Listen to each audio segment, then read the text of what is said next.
It would be great if we could somehow adapt the doer-checker architecture for high SIL, SIL 3 and 4 type systems. This pattern is an attempt at a high SIL fail-silent architectural pattern, but it does not work and is usually unsafe. I'll explain what it is, why it's unsafe, and in the next slide I'll explain an alternative that is safe. The pattern is an attempt at a high SIL doer-checker pair. There are two pieces of independent hardware. There's one microcontroller as the doer and a separate microcontroller as the checker. This is sometimes seen as a high SIL E-quizzer pattern, but it doesn't work, as I'll explain.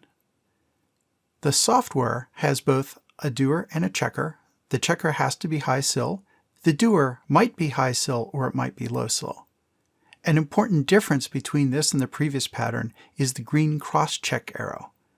The idea here is that we were worried in the previous pattern that the checker would not be able to detect all its own failures.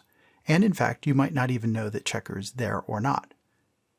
So with this pattern, the doer does a cross-check with the checker to make sure the checker is working properly.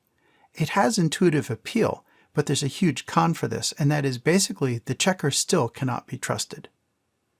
Let's step through the issues with this. First, the checker self-test is not going to find all its own faults. A single fault containment region cannot find all its faults through self-diagnosis to the level required by SIL 3 or SIL 4. That's why we added the cross-check in the first place.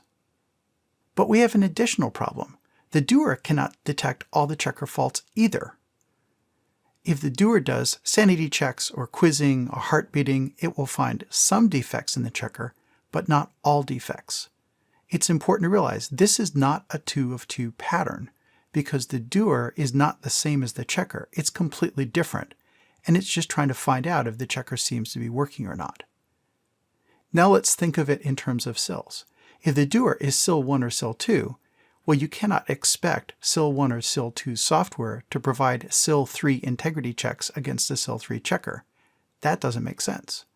If the doer is SIL 3 or SIL 4, intuitively, maybe this would work, but the problem is if the doer is not exactly reproducing the computations in the checker, it doesn't actually know if the checker is working or not.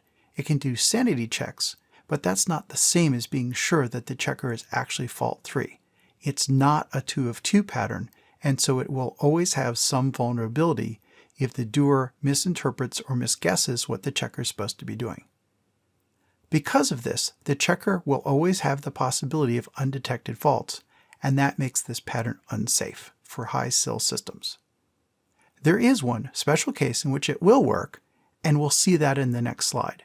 But unless you're the special case, this pattern is unsafe.